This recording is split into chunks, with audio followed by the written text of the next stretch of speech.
안녕하세요. 아파트 시설 관리의 모든 것을 뚫어드리는 시설 뚫어뻥입니다. 여러분, 혹시 보천 4,500이라는 말 들어보셨나요? 아파트에 사시는 분들이라면 한 번쯤 들어봤을 법한 이 단어 알고 계신가요? 이게 사찰 이름이 아닙니다. 오늘은 우리 아파트 관리업계의 어두운 그림자, 바로 보천 4,500에 대해 낱낱이 파헤쳐 보겠습니다.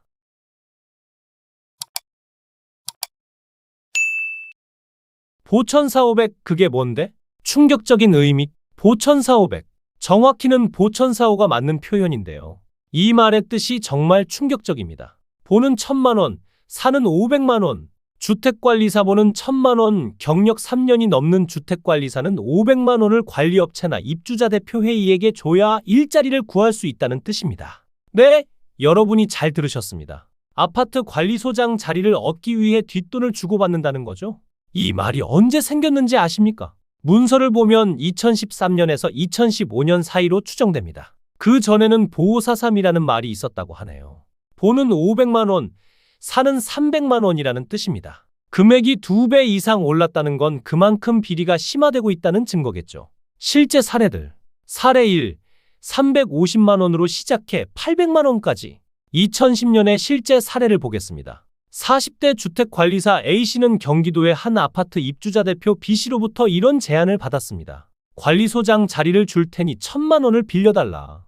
A씨는 간신히 350만 원을 구해 건넸고 관리소장 자리를 얻었습니다. 그런데 여기서 끝이 아닙니다. 몇 달 뒤 B씨는 또 돈을 요구했습니다. 마이너스 통장을 만들어서라도 달라. 결국 A씨는 450만 원을 더 줬고 총 800만 원을 상납했습니다. 차용증은 받았지만 채무자와 채권자도 제대로 기재되지 않은 휴지 조각이었죠.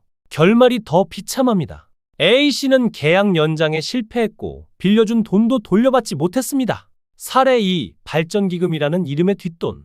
2023년에도 비슷한 일이 있었습니다. 25기 주택관리사 합격자들 사이에서 이런 이야기가 돌았다고 합니다. 위탁사가 아파트 취업을 시켜줄 테니 발전기금을 내라고 해서 화가 나 자리를 박차고 나왔다. 발전기금이요? 누구의 발전을 위한 건가요? 업계 관계자들은 이렇게 말합니다. 위탁사 본부장들이 입주자 대표회의를 상대로 영업이나 로비에 돈을 쓰는데 회사 접대 비만으로는 부족해서 별도의 지갑을 확보하려는 게 바로 이 발전기금이라고요. 사례 3, 과태료를 미리 내라고? 더 기막힌 경우도 있습니다. F소장은 집 근처로 근무지를 옮기려고 구직 활동을 했는데 지위탁사가 이런 제안을 했다고 합니다. 소장 자리가 하나 있는데 일하다가 과태료 처분을 받을 수 있으니 미리 과태료 300만 원을 내라. 과태료를 미리 낸다는 게 말이 됩니까? 이건 뒷돈 요구를 교묘하게 포장한 거죠. 결국 F소장은 이 제안을 거절했습니다. 왜 이런 일이 벌어질까? 원인 1. 공급 과잉. 현실을 직시해야 합니다. 주택관리사 자격증 보유자 약 6만 5천 명, 의무관리 아파트 약 1만 8,200단지 2023년 기준, 실제 일자리 1만 5천 개 미만, 4명이 한 개의 자리를 두고 경쟁하는 구조입니다. 이런 과다 경쟁 상황에서 취업 잘 된다면 한 달치 월급 주고 말지 뭐라고 말하는 주택관리사들도 생겨나는 겁니다. 원인 2. 사업자 선정 지침의 문제. 2010년 정부는 아파트 비리를 근절하겠다며 주택관리업자 및 사업자 선정 지침을 만들었습니다. 핵심은 최전학찰제 도입이었죠. 그런데 문제가 뭐였을까요? 원래 취지는 좋았습니다. 공동주택 관리 전문성 향상, 비리 근절, 투명한 계약 과정. 하지만 현실은 달랐습니다. 2010년 당시는 고유가와 저금리 정책으로 물가가 치솟던 시기였습니다. 정부는 52개 물가지수 품목을 선정해 특별 관리에 들어갔고 아파트 관리비도 여기 포함됐습니다. 결국 실무진들이 합의한 내용은 정부 윗선에서 이렇게 반려됐다고 합니다. 최전학찰제가 아니면 아파트 관리비가 상승할 수 있고 물가지수에 영향을 줄 수 있다. 원인 3. 최전학찰제의 부작용? 제도 시행 3개월 만에 부작용이 나타났습니다. 당시 본지 조사 결과 경쟁 입찰의 36%가 일당 월 수수료 1원 이하였습니다. 심지어 영원 입찰도 있었다고 합니다. 이게 무슨 의미일까요?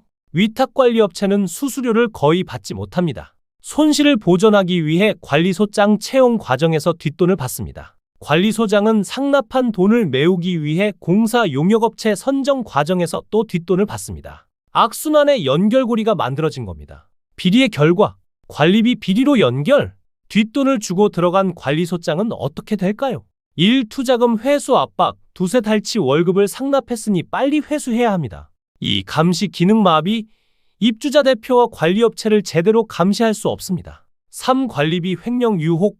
주민 대표들과 짬짬이하거나 관리비를 횡령할 가능성이 높아집니다. 4. 2차 비리. 관리소 직원 채용을 대가로 또 돈을 받기도 합니다. 경기대 최용화 교수 건축공학의 지적입니다. 관리소장은 돈을 회수하기 위해 주민 대표들과 짬짬이를 하거나 관리비를 횡령할 가능성이 높다.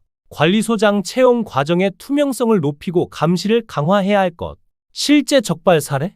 2010년 주택관리업체 대표 등 3명이 구속됐습니다. 이들은 주택관리사 49명에게서 총 1억 4,700만 원을 받아 챙긴 혐의였습니다. 한 사람당 평균 300만 원입니다. 그런데 이후로는 어떨까요? 문서에 따르면 공식적으로 발각돼 처벌받았다는 사례를 들어본 적이 없다고 합니다. 왜 그럴까요? 증거 확보가 어렵습니다.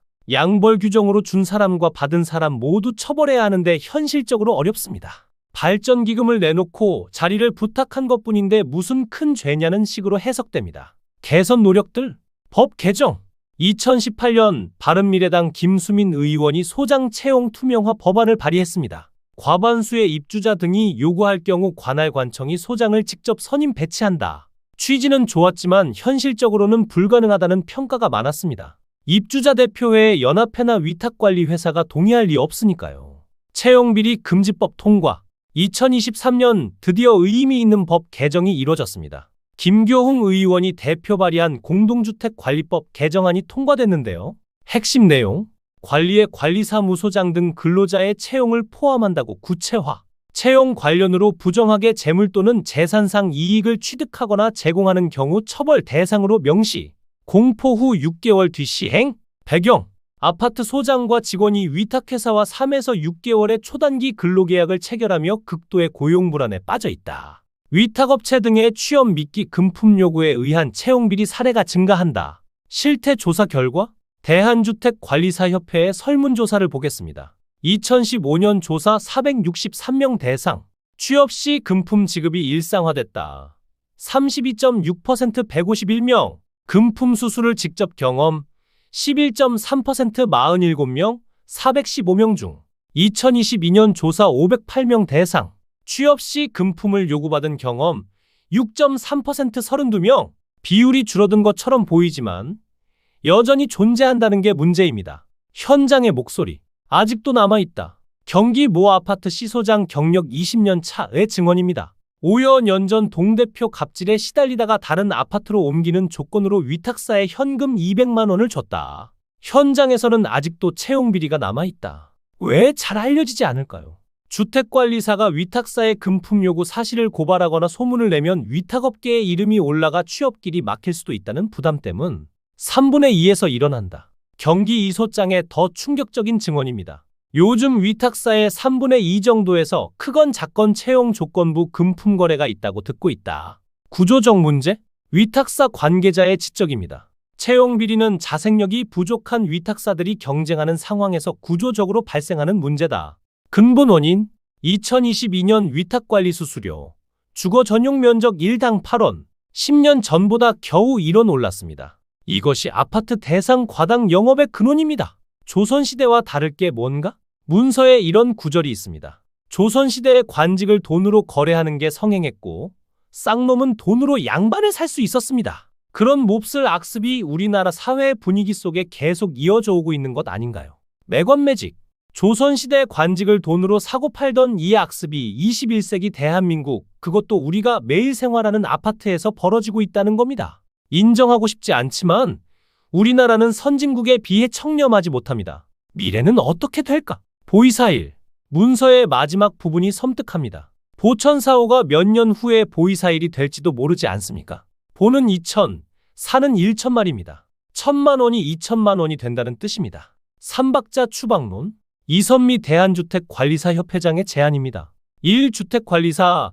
자신의 실력으로 정당하게 취업문을 두드린다. 2. 위탁사. 건전한 윤리 경영을 한다. 3. 입주자 대표회에 합리적 원칙에 따라 소장과 직원을 채용한다. 협회장은 또 이렇게 지적했습니다. 매년 선발하는 주택관리사부 수를 1,600명에서 1,000명으로 줄일 필요가 있다. 근본적 해결책. 전문가들이 지적하는 근본적 문제는 이겁니다. 정부의 인식. 아파트 보수공사 용역은 업무 난이도가 높지 않고 유사한 성격의 작업이므로 많은 공사 용역 경험을 보유하지 않더라도 업무 수행에 큰 문제가 발생하지 않는다. 정부가 주택관리업을 별다른 변별력이 없는 영세 사업으로 보고 비용이 줄어드는 것이 가장 중요하다고 생각하는 한 근본적 해결은 어렵습니다. 2010년 처음 사업자 선정 지침이 만들어질 때 목표는 이거였습니다. 공동주택 관리 전문성 향상, 주요 부위 유지 보수 전문성 향상, 조기 노후화에 따른 국가적 자원 낭비 감소. 하지만 현실은 관리비 인하에만 초점, 최전학찰제 강요, 전문성은 뒷전.